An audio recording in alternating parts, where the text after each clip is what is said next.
Hello friends, after electric potential, potential difference, we have a small but very important topic, that is equipotential surface. As its name make it clear, equi means equal, potential surface means if on a surface each and every point have got the same electric potential, then it is known as equipotential surface. Means at the surface, if all the points VA, VB, VC are equal, right, then that surface will be known as equipotential surface, right. Suppose I am having a point charge Q and I consider a sphere of radius R, and consider different point here. Let it be A, this is B, C, D, and so on. So if I calculate the electric potential at these points due to this Q charge at the center, what will happen? They all will come out to be the same. 1 by 4 pi epsilon naught Q by R. So this will be known as an equipotential surface, a spherical equipotential surface.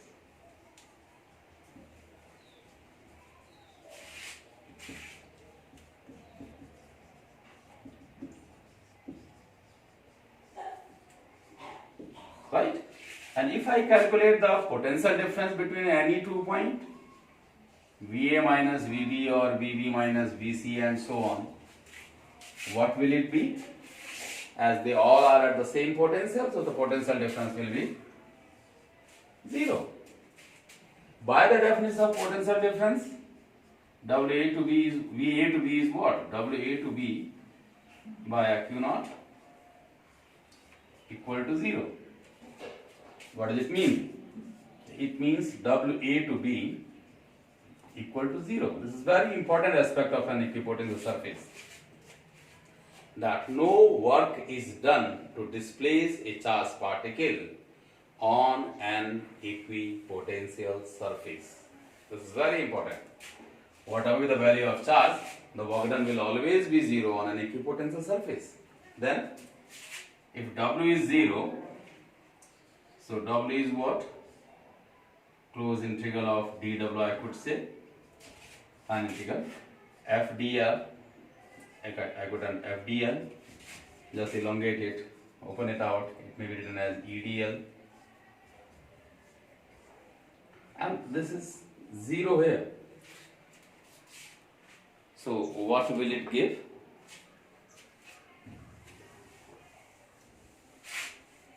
From this we can get E dot dl is 0. Means if I open out mathematically, mag of E, mag of dl and cos theta equal to 0. It means cos theta equal to 0, which will give cos theta is, I have got the 0 value at cos 90, means at theta is equal to 90 degree, right? So what does it mean? It means the direction of electric field, remember this factor, direction of electric field is always perpendicular to an equipotential surface. Equipotential surface. Remember this fact, that electric field is always perpendicular to the equipotential surface. Look how. Suppose I am having a point charge and I consider a spherical equipotential surface around it like this, so many. So what will happen? Electric field will always be perpendicular to it. It will always be normal to it. This will be the electric field for the spherical equipotential surface. Right? Same way, if I consider a cylindrical surface like this, so field is always perpendicular to this. For a uniform electric field,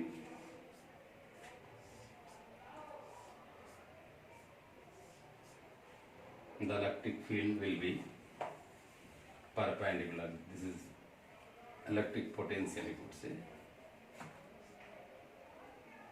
Equipotential, I could have done equipotential surface. So electric field intensity vector is always perpendicular to an equipotential surface. Electric field intensity vector is always perpendicular to the equipotential surface, and no work is done to displace a charge from on an equipotential surface. These are the few very important factors about an equipotential surface. Right? After this equipotential surface, let us calculate the electrostatic potential energy. Static potential energy.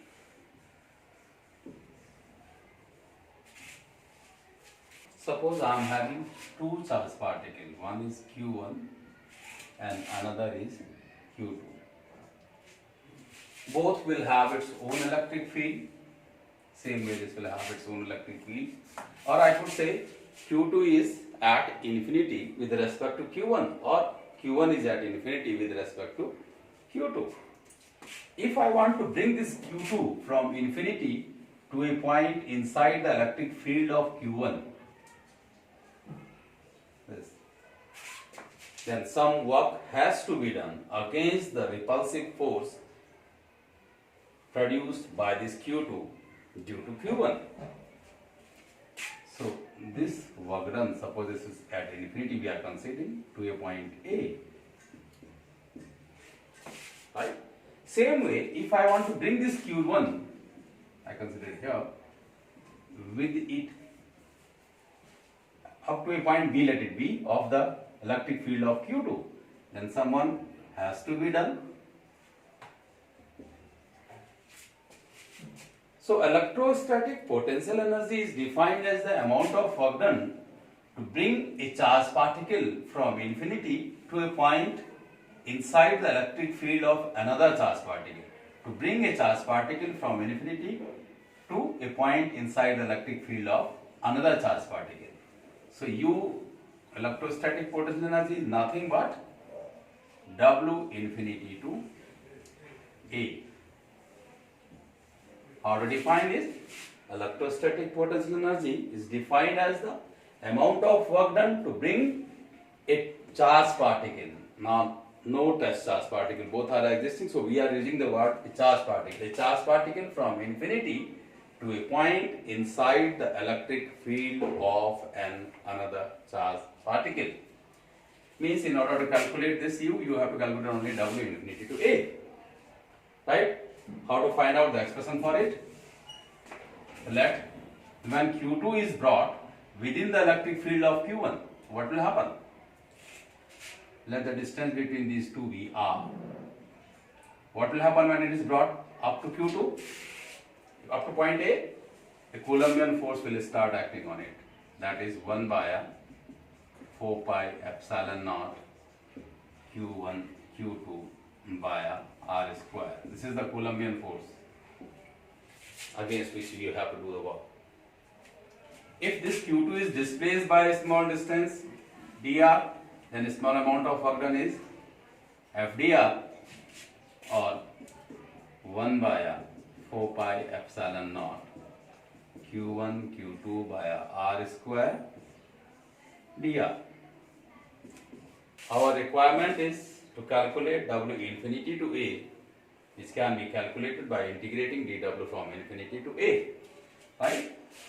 Infinity, any point can be infinity. At A, again the value will be R. If I consider this to be at origin, the value of A will be R, and substitute the value of FDR, 1 by 4 pi epsilon naught Q1 Q2 by R square dr.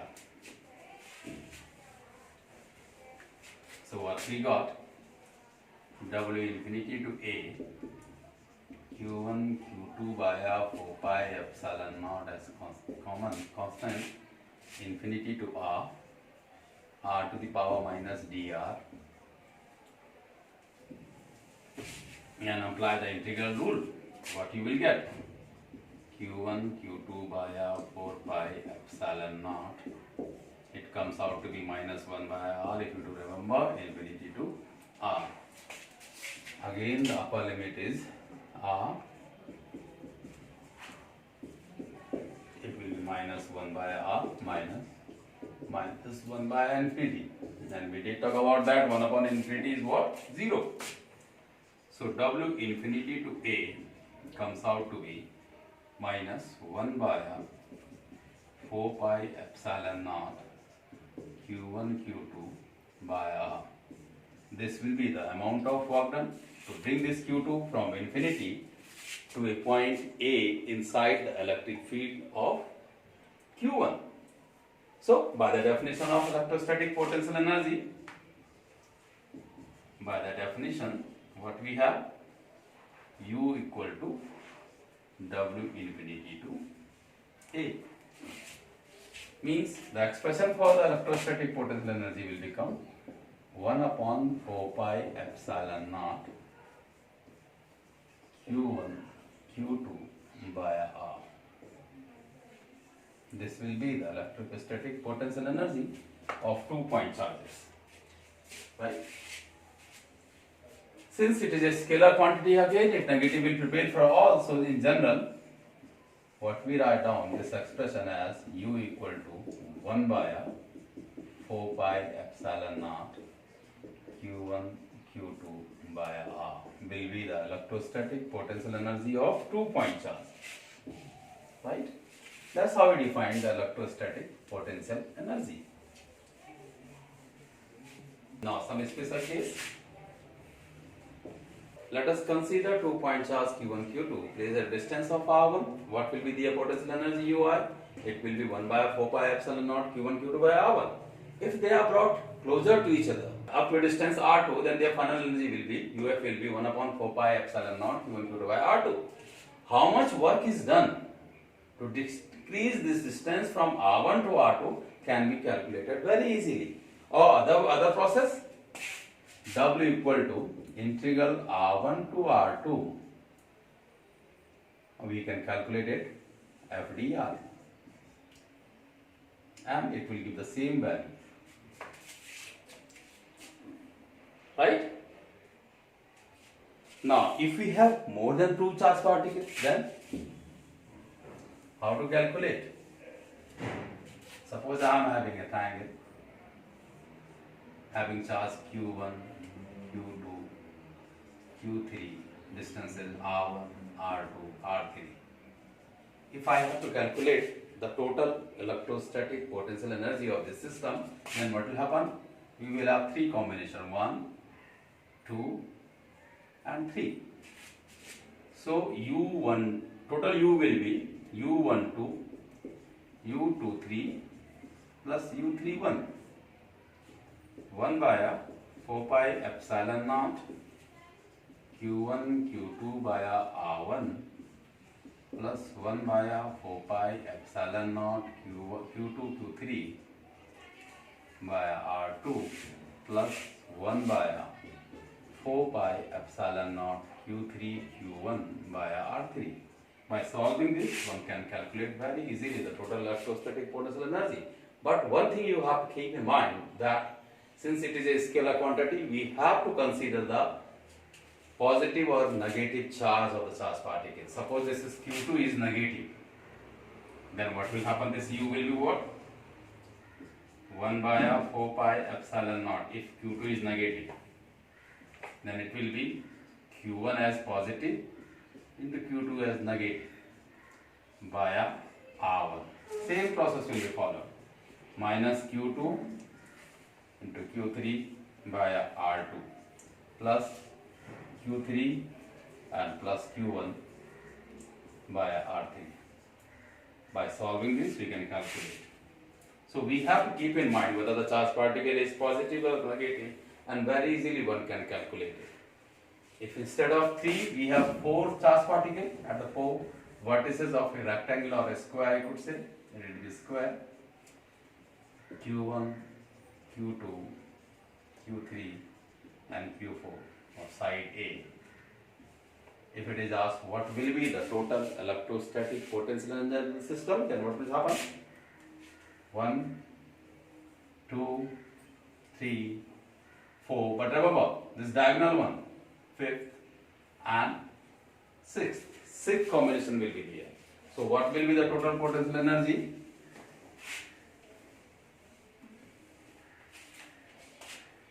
U12, U23, U31, U34, U41 plus, remember, U13 plus U24 also.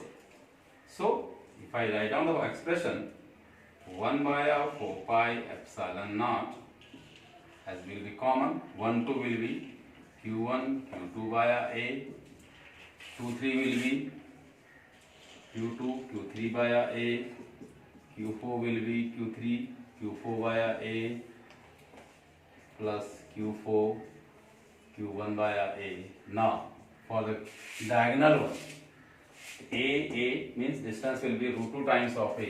It will be Q1, Q3 via root 2 times A of A plus Q2, Q4 via root 2 times of A. If I calculate all these values, that will give you the total electrostatic potential energy of the system. That's how we calculate it.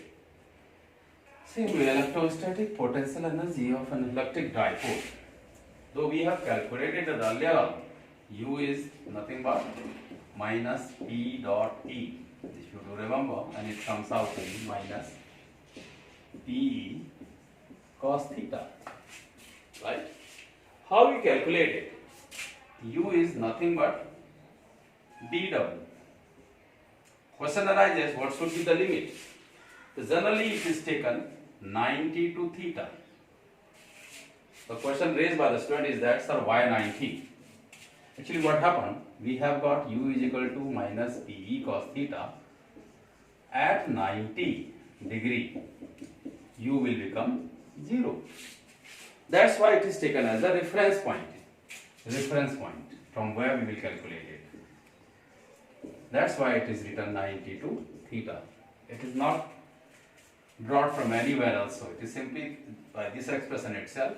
So if I integrate 90 to theta, this P sin theta d theta, that's we have already done.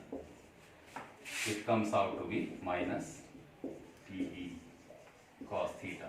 So this doubt should be clear that this is one of the method to calculate this electrostatic potential energy. Question was that why 90? Because at 90 U comes out to be 0. At theta is equal to 0, what will happen? U will be minus PE. Right? And in this condition what happens? Tau is 0. Rectilinear force is always 0. So this is considered to be the most stable condition of an electric dipole inside a uniform electric field. At theta is equal to 180 degree, what will happen? U will become maximum plus PE. Cos 180 minus 1 will be what? Plus PE, which is maximum.